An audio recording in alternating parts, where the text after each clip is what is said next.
সুপ্রিয় শিক্ষার্থীবৃন্দ, প্রথমে আমরা যেটা দেখব যে কাজের যে সংজ্ঞা সেটা আমরা দুইভাবে দিতে পারি। কয়ভাবে? দুইভাবে। একটা হলো সাধারণ অর্থে, আর একটা হলো পদার্থবিজ্ঞানের ভাষায়। সাধারণ অর্থে কোনো কিছু করাকেই কি বলে? কাজ বলে। পদার্থবিজ্ঞানের ভাষায় বল প্রয়োগের মাধ্যমে, অর্থাৎ বল প্রয়োগ হতে হবে, অবস্থার পরিবর্তনে অর্থাৎ অবস্থার পরিবর্তন হতে হবে, অর্থাৎ সরণ হতে হবে, শক্তির স্থানান্তরকে কাজ বলে, অর্থাৎ শক্তির স্থানান্তর হতে হবে। সেই কন্ডিশনে পদার্থবিজ্ঞানের ভাষায় কি বলে? কাজ বলে। এখন সাধারণ অর্থে কাজ কোনটা কোনটা হতে পারে? ধরে নাও তুমি পড়াশোনা করতেছো, পড়াশোনা করতেছো, দেখো তুমি কিন্তু পড়াশোনা করতেছো, তার মানে চেয়ারে বসে টেবিলের উপর বই রেখে তুমি পড়াশোনা করতেছো। সেই ক্ষেত্রে আমরা কি বলি? সাধারণ অর্থে কাজ হচ্ছে বা কাজ করতেছো তুমি। কিন্তু পদার্থবিজ্ঞানের ভাষায় এটাকে কি কাজ বলে? বলে না। কারণ সেখানে বল প্রয়োগ হচ্ছে। কারণ তুমি তোমার ওজনের সমপরিমাণ বল চেয়ারের উপর প্রয়োগ করতেছো, তার মানে আমি ধরতে পারি তুমি এখানে বল প্রয়োগ করছো। কিন্তু দেখো অবস্থার পরিবর্তন, তোমার অবস্থার কি পরিবর্তন হচ্ছে? হচ্ছে না। শক্তির কি স্থানান্তর হচ্ছে না। তাহলে অবস্থার পরিবর্তন হচ্ছে না, শক্তির স্থানান্তর হচ্ছে না, কিন্তু বল প্রয়োগ হচ্ছে। তার মানে সেই কন্ডিশনে আমরা পদার্থবিজ্ঞানের ভাষায় সেটাকে আমরা কাজ বলি না, কিন্তু সাধারণ অর্থে কি বলি? আমরা কাজ বলি। তাহলে একটা টপিকস আমরা দেখলাম যে পড়াশোনা করা অবস্থায় সাধারণ অর্থে যদি কাজ বলি, পদার্থবিজ্ঞানের ভাষায় সেটাকে আমরা কাজ বলি না।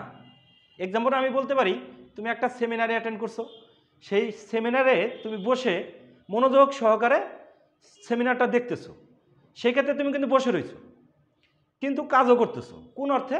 সাধারণ অর্থে। কিন্তু পদার্থবিজ্ঞানের ভাষায় সেটা কিন্তু কাজ হচ্ছে না। কারণটা কি? সেখানে তোমার স্মরণ হচ্ছে না বা শক্তির স্থানান্তর হচ্ছে না। তার মানে দেখো যে সাধারণ অর্থে কোনো কিছুকে যদি আমরা বলি কাজ হচ্ছে বা কাজ করতেছে, পদার্থবিজ্ঞানের ভাষায় সেটাকে আমরা কাজ বলি না। তাহলে পদার্থবিজ্ঞানের ভাষায় কাজ কোনগুলোকে বলি? ধরে নাও একজন রিক্সা চালক। এখন রিক্সা চালক রিক্সা চালায় জীবিকা নির্বাহের জন্য, তার ফ্যামিলিতে কন্ট্রিবিউট করার জন্য বা ফ্যামিলিটাকে ভালোভাবে চালানোর জন্য সে কি করে? রিক্সা চালায়। সাধারণ অর্থে আমরা কিন্তু বলি সে কাজ করতেছে।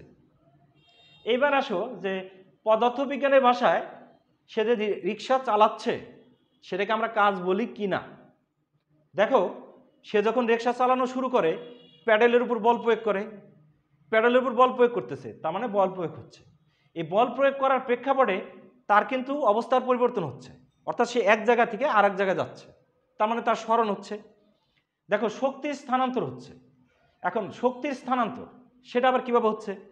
তো রিক্সা চালক তার শরীরের ভিতরে যে শক্তি আছে সেটা কি শক্তি? রাসায়নিক শক্তি।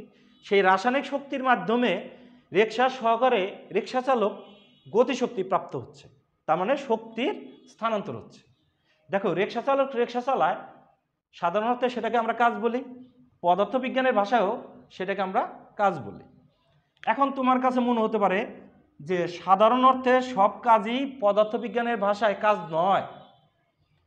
পদার্থবিজ্ঞানের যেগুলোকে আমরা কাজ বলি সেগুলো কি সাধারণ অর্থে কাজ? এটা তুমি বলতে পারো কাজ না, ঠিক সেটাকে অকাজ বলতে পারো। কিভাবে?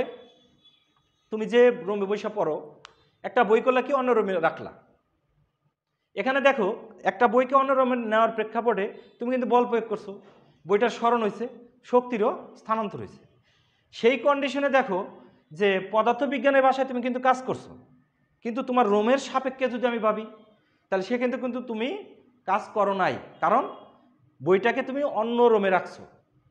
কারণ তুমি যে রোমে বসে পড়বা সে রোমের বইটা নাই, তাহলে তুমি কি অকাজ করছো? তাহলে দেখো যে সাধারণ অর্থে যে সমস্ত কাজ পদার্থবিজ্ঞানের ভাষায় সেটা কাজ হতেও পারে, আবার পদার্থবিজ্ঞানের ভাষায় যে সমস্ত কাজ সাধারণ অর্থে সেগুলো কাজ আমরা নাও ধরতে পারি। এখন আমি যেটা দেখাবো সচরাচর বইয়ের নাই এটা, সেটা হলো বল, সরণ ও কাজের মধ্যে সম্পর্ক, কাজের মধ্যে সম্পর্ক। বলকে আমরা কি দ্বারা প্রকাশ করি? এফ, সরণটাকে প্রকাশ করি এস দ্বারা, আর কাজটাকে ডব্লিউ দ্বারা প্রকাশ করি। ধরে নাও এখানে একটা বস্তু আছে, তার উপর তুমি এফ বল প্রয়োগ করলা। বস্তুটার অবস্থান হলে এ বিন্দুতে, বল প্রয়োগ করলা তুমি টি সময় ধরে। কি সময় ধরে? টি সময় ধরে। সরণ হলো কত? তার এস। বস্তুটা বি অবস্থানে আসলো। এখন এই যে বস্তুটা, সেই বস্তুর ভর ধরলাম আমি এম। বস্তুটা এখানে স্থির ছিল, অর্থাৎ এই বিন্দুতে বস্তুটা স্থির ছিল। তার আদিবেগ ইউক্যাল কত? 0। বল প্রয়োগ করার প্রেক্ষাপটে বস্তুটা বিবেগ প্রাপ্ত হল। দেখো শুরুতে তার কোনো গতিশক্তি ছিল না, তুমি বল প্রয়োগ করছো, তার স্মরণ হয়েছে, সে একটা বেগ প্রাপ্ত হয়েছে, তার মানে তার একটা গতিশক্তি হয়েছে। এখন তাহলে এখন আমি বলতে পারি দেখো আগে গতিশক্তি ছিল না, পরে গতিশক্তি হয়েছে, বল প্রয়োগ হয়েছে, স্মরণ হয়েছে। তাহলে আমার তিনটা কন্ডিশনই কিন্তু এখানে আছে: বল প্রয়োগ, স্মরণ, শক্তি স্থানান্তর। তাহলে এই কন্ডিশনে আমি কি বলতে পারি? অবশ্যই কাজ হয়েছে। এখন আমরা যেটা দেখব সেটা হলো গতিশক্তির পরিবর্তন। গতিশক্তির পরিবর্তন ইকুয়াল শেষ গতিশক্তি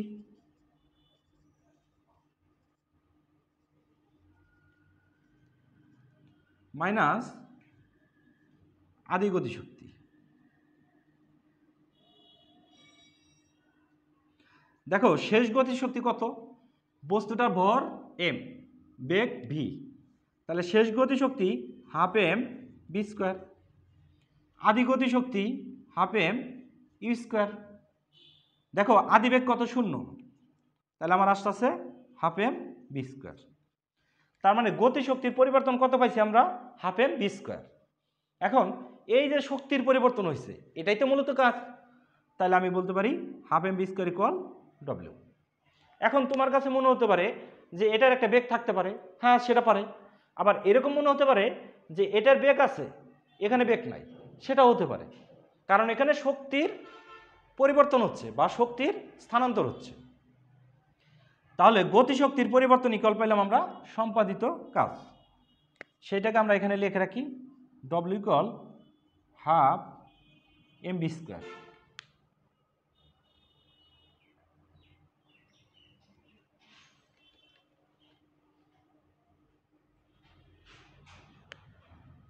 নিউটনের গতিসূত্র অনুসারে আমরা জানি v square equal u square plus 2s।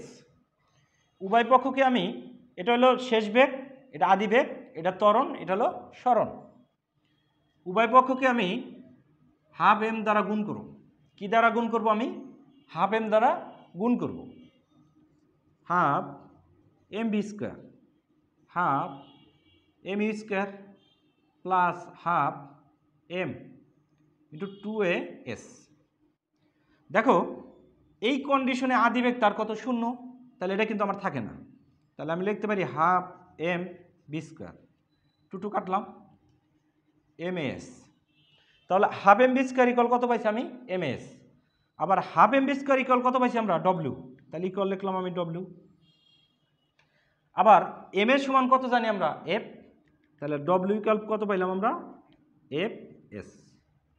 তাহলে দেখো কাজের যে রাশিমালা সেটা আমরা পেয়ে গেলাম।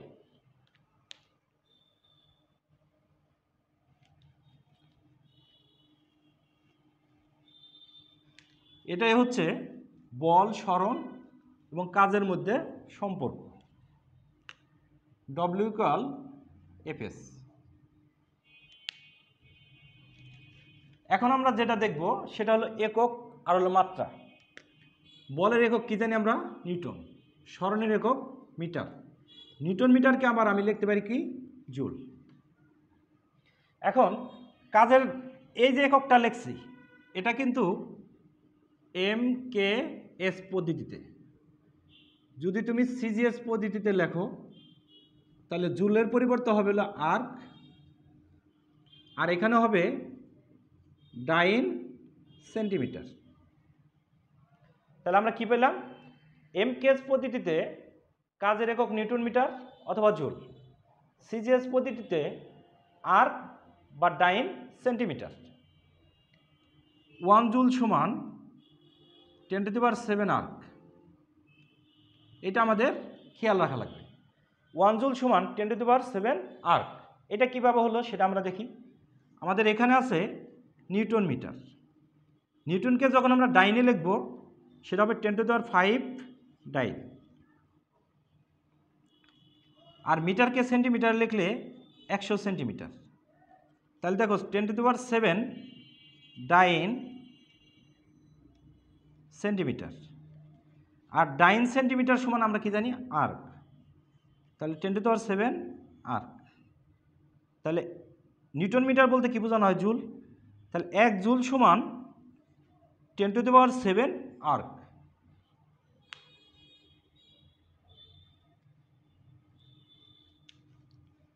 এখন যদি আমরা মাত্রা লিখি, দেখো বলের মাত্রা কি, ml 3/2, মিটার মানে কি সরণ, সরণের মাত্রা হলো আমার এল। তাহলে কাজের মাত্রা হচ্ছে ml² 3/2।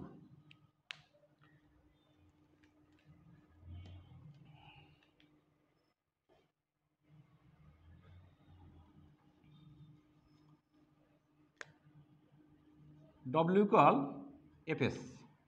অর্থাৎ কাজের ক্ষেত্রে তোমাকে আমি যেটা ভাবছি যে মূলত 3টা শর্ত মেনটেন করতে হয়। কয়টা শর্ত? 3টা। তার ভিতরে 1 নম্বর হচ্ছে বল প্রয়োগ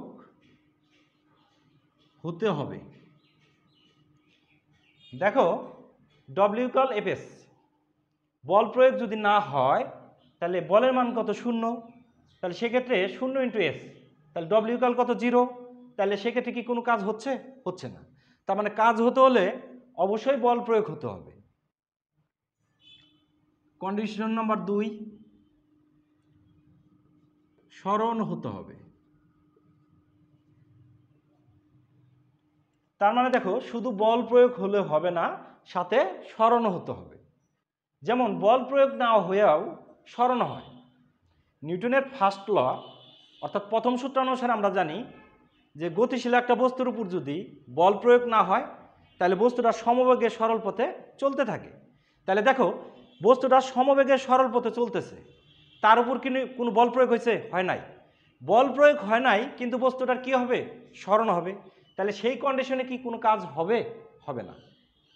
এখন দেখো যে আমরা যেটা দেখলাম যে বল প্রয়োগ না করলেও সরণ হয়। তার মানে 1 নম্বর কন্ডিশন বল প্রয়োগ হতে হবে, 2 নম্বর কন্ডিশন সরণ হতে হবে। দেখো সরণ যদি না হয় তুমি বল প্রয়োগ করলা, তাহলে F * কত, 0 = কত, 0। তাহলে কাজ হয়েছে আমাদের এখানে? কাজ হয় নাই। এখন তোমার কাছে মনে হতে পারে যে বল প্রয়োগ করলাম অবশ্যই সরণ হবে। দেখো এই যে ওয়ালটা আছে বা দেওয়ালটা আছে, দেওয়ালের উপর যদি আমি বল প্রয়োগ করি, দেওয়ালের কি কোনো সরণ হবে? হবে না। তার মানে শুধু বল প্রয়োগ হলেই হবে না, সাথে কি হতে হবে? সরণ হতে হবে। কন্ডিশন নাম্বার 3, যে সময় ধরে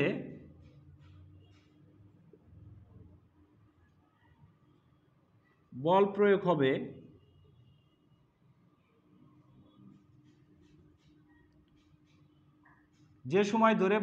হবে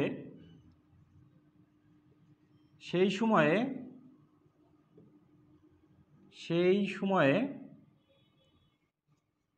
সরণের মান বিবেচিত। কি বললাম এখানে আমি? অর্থাৎ যে সময় ধরে তুমি বল প্রয়োগ করবা সেই সময়ে যে সরণ হবে, এই ক্ষেত্রে সেই সরণের মান বসাতে হবে। দেখো জিনিসটা কিভাবে হয়। ধরে নাও এখানে ছিল একটা বস্তু এ বিন্দু, তার উপর তুমি F বল প্রয়োগ করবা কি সময় ধরে? টি সময় ধরে। তার সরণ হলো S, অর্থাৎ সে বি বিন্দুতে আসলো। এস এর পরিবর্তে আমরা এটা লিখতে পারি যে এ বিন্দুতে একটা বস্তু ছিল, তার উপর বল প্রয়োগ করছি, কি বল? F। কি সময় ধরে? টি সময় ধরে। এই কন্ডিশনে সে আসছে। এইখানে আইসা আর বল প্রয়োগ করি নি আমরা, এফ ইকুয়াল কত 0, তারপরে বস্তুটা সি বিন্দুতে গেল। তাহলে বস্তুটার টোটাল সরণ হয়েছে এ থেকে সি। কিন্তু দেখো বি বিন্দুর পর অর্থাৎ বি বিন্দুতে আসার পর তুমি বা আমি কেউ বল প্রয়োগ করি নাই, তারপরেও কিন্তু সরণ হয়েছে। কাজের ক্ষেত্রে এই সরণের মানটা নেওয়া যাবে না, তুমি যে সময় ধরে বল প্রয়োগ করছো সেই সময়ে যে সরণটা হয়েছে সেই সরণ নেওয়া লাগবে।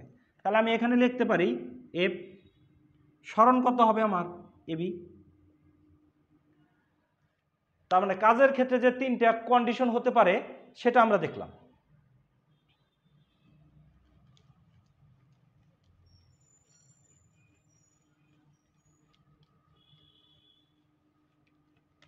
এখন দেখব আমরা কাজের প্রকারভেদ। আচ্ছা, কাজের প্রকারভেদ দেখার আগে কাজের আরো যে বিভিন্নভাবে যে সংজ্ঞায়িত করা যায় সেটা দেখব আমরা।